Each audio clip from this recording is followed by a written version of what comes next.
Assalamualaikum warahmatullahi wabarakatuh. Perkenalkan, nama saya Fauzan Ridho Kamatila dengan NIM 210 210511353, sejarah B Rombel 2 angkatan 2001. Saya akan menjawab pertanyaan untuk tugas UAS Sejarah Indonesia 2. 1. Terangkan secara singkat dan jelas faktor-faktor yang mempermudah proses Islami di Indonesia.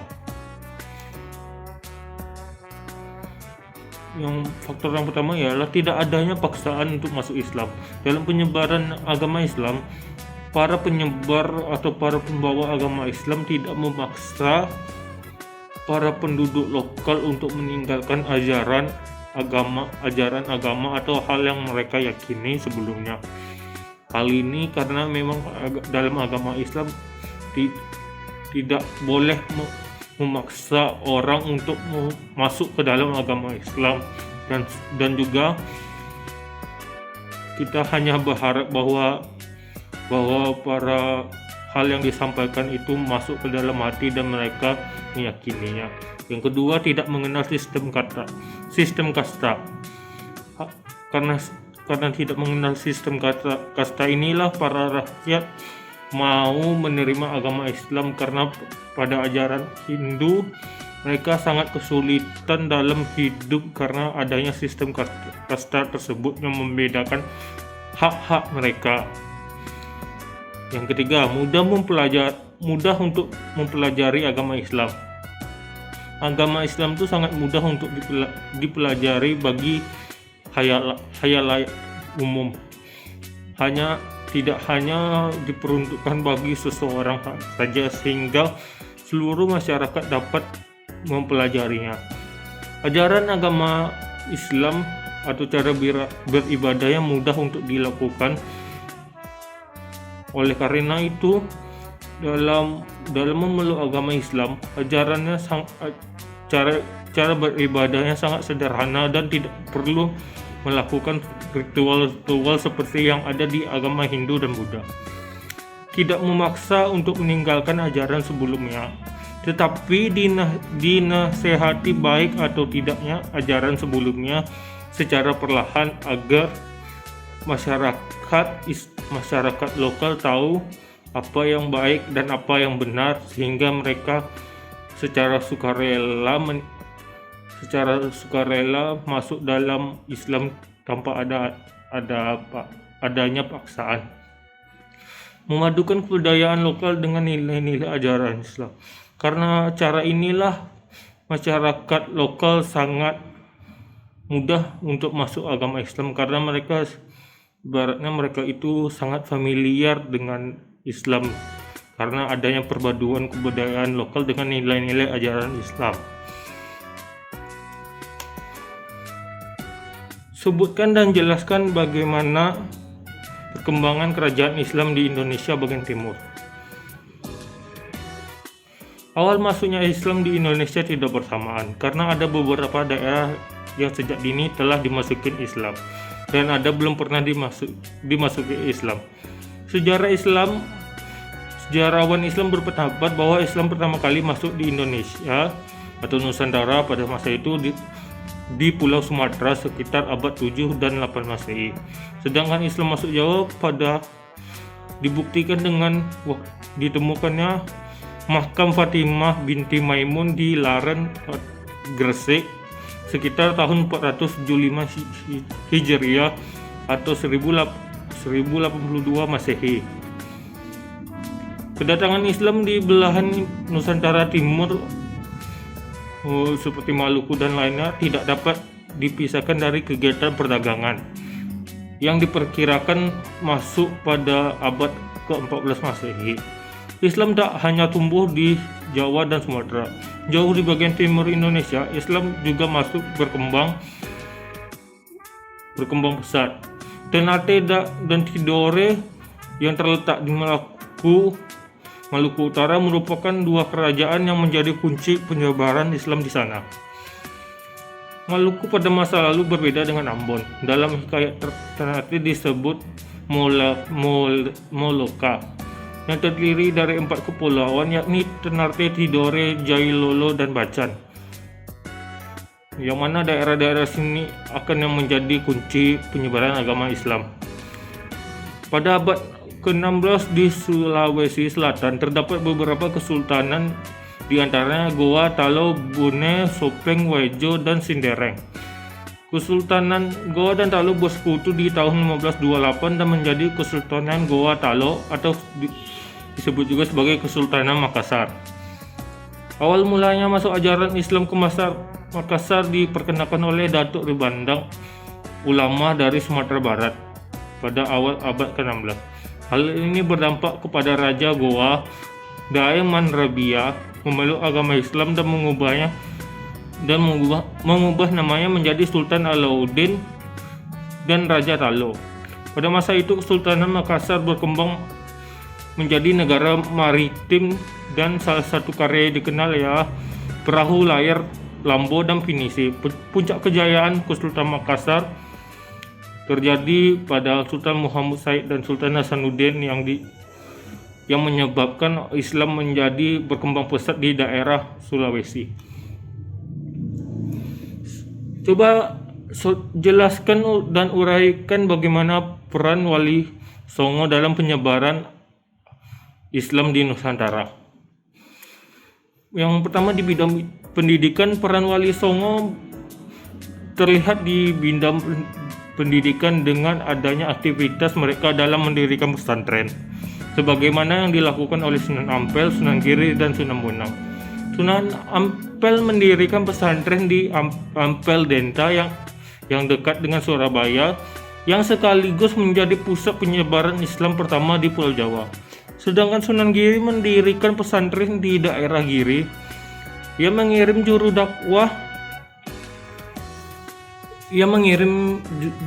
dakwah terdidik ke berbagai daerah di Pulau Jawa seperti Madura, Bawean, Kayangan, Ternate, dan Tidore. Sunan Bonang memusatkan kegiatan pendidikan dan dakwahnya melalui pesantren yang didirikan di daerah Tuban. Sunan Bonang memberikan pendidikan Islam secara mendalam kepada Raden Fatah, putra Raja Majapahit, yang kemudian menjadi Sultan pertama Demak. Di bidang politik, para Wali Songo berperan menjadi penasehat raja, bahkan ada juga yang menjadi raja, yaitu Sunan Gunung Jati. Sunan Ampel sangat berpengaruh di kalangan istana Majapahit. Istrinya berasal dari kalangan istana, dan Raden Patah yang merupakan seorang pangeran Majapahit adalah murid beliau. Dekatnya Sunan Ampel dengan kalangan istana membuat penyebaran Islam di daerah Jawa tidak mengalami hambatan, bahkan mendapat restu dari penguasa kerajaan saat itu.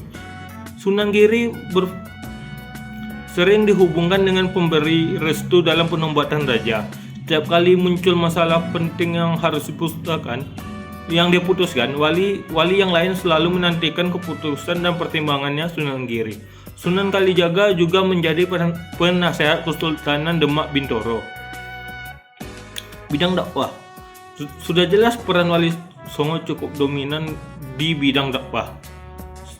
Sebagai mubalik, Wali Songo berkeliling dari satu daerah ke daerah lain dalam menyebarkan agama Islam. Sunan Muria dalam dakwahnya selalu mengunjungi desa-desa terpencil. Salah satu karya yang bersejarah dari Wali Songo ialah mendirikan Masjid Demak. Hampir semua Wali Songo terlibat di dalamnya. Adapun sarana yang dipergunakan dalam dakwah ialah berupa pesantren-pesantren dan melalui media kesenian seperti wayang yang dilakukan oleh Sunan Kalijaga. Mereka memanfaatkan pertunjukan tradisional sebagai media dakwah Islam dengan dipadukan dengan ajaran Islam di dalamnya. Selanjutnya, uraikan serta dan jelaskan bagaimana perkembangan Kerajaan Banten.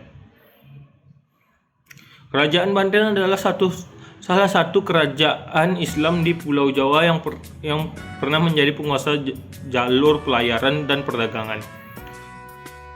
Salah satu faktor Kesultanan Banten ialah posisi yang strategis yang terletak di ujung barat Pulau Jawa, lebih tepatnya di Tanah Sunda, Provinsi Banten. Ibu kotanya ialah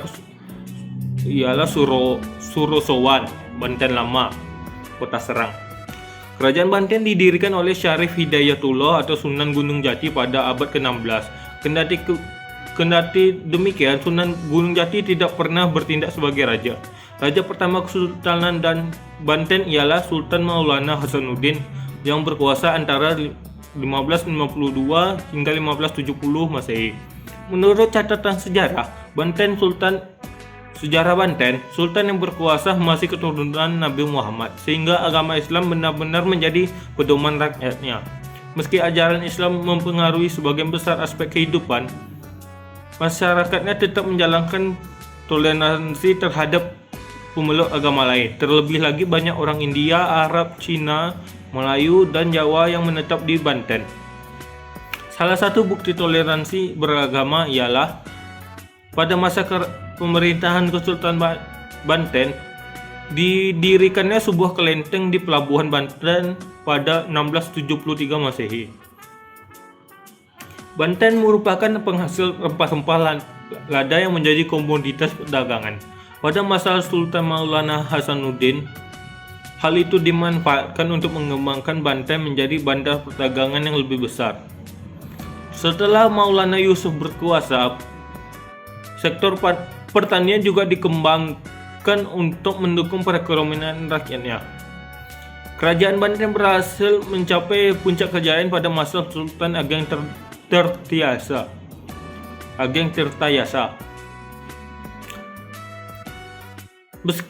Kegigihan Sultan Ageng Tirtayasa dalam melawan penjajahan membuat VOC Belanda melakukan politik adu domba dengan memihak Sultan Haji yang kala itu sedang terlibat konflik. Siasat VOC pun berhasil sehingga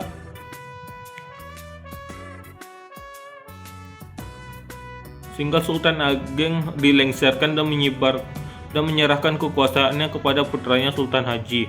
Meski Sultan Abu Nasar Abdul Qahar atau disebut Sultan Haji diangkat menjadi raja,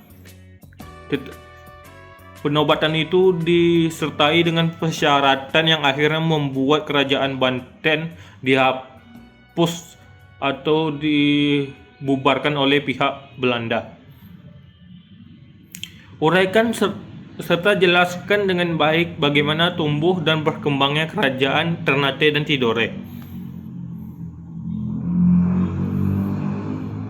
Sejarah berdirinya kerajaan Ternate ialah bermula dari keberadaan 4 kampung yang masing-masing dikepali oleh seorang kepala marga atau disebut Momole. 4 kampung tersebut kemudian sepakat membentuk kerajaan, tetapi kala itu raja dan rakyatnya belum diketahui agamanya. Sejak zaman dahulu, Ternate dikenal sebagai penghasil rempah-rempah, sehingga penduduknya telah berhubungan dengan para pedagang dari Arab, Melayu, ataupun Cina. Seiring ramai aktivitas perdagangan, ancaman dari perompak pun semakin meresahkan. Setelah dilakukan masyarakatnya, para Momole sepakat menunjuk Momole Ciko sebagai Kolana atau raja mereka.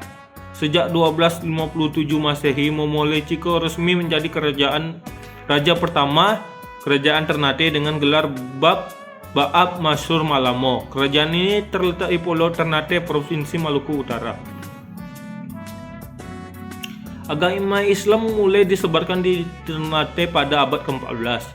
Sedangkan keluarga kerajaan baru resmi memeluk Islam pada masa pemerintahan Kolano marhum. Gayat Ternate menyebutkan bahwa ketika Kolano marhum berkuasa, datang seorang alim dari Jawa bernama Maulana Hussein yang mengajarkan membaca Al-Quran dan menulis huruf Arab. Hal itulah yang membuat raja dan keluarga kerajaan dan masyarakat Ternate tertarik untuk memeluk Islam. Kolana marhum menjadi raja Ternate yang pertama memeluk Islam, sedangkan putranya Zainal Abidin yang berkuasa antara 1486 hingga 1500 Masehi mulai memberlakukan hukum-hukum Islam. Setelah bertransformasi menjadi Kesultanan Islam, gelar Kolano kemudian digantikan dengan sebutan gelar Sultan.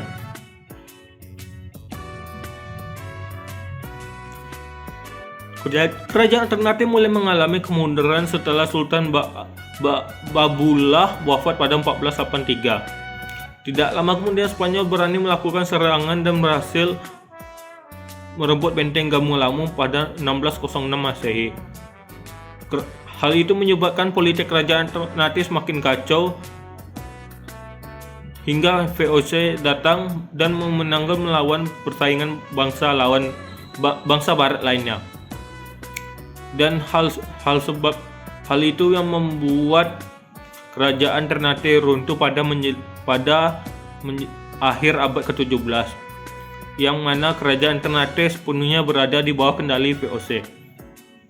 Kerajaan Tidore berdiri pada tahun 1081 Masehi oleh Muhammad Aqil. Kesultanan Tidore adalah kerajaan Islam yang berpusat di wilayah kota Tidore, Maluku Utara pada Indonesia zaman sekarang. Masa kejayaannya sekitar abad 16 hingga 18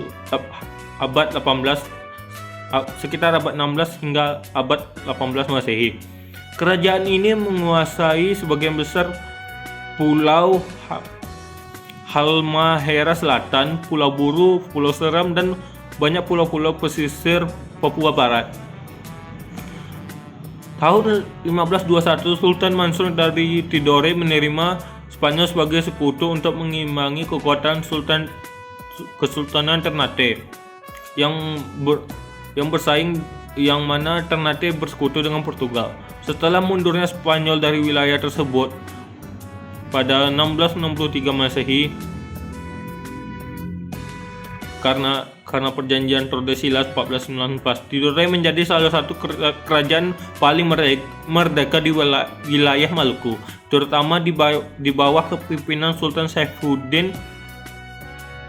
Tidore merasa menolak penguasaan VOC terhadap wilayahnya dan tetap menjadi daerah merdeka hingga akhir abad ke-18.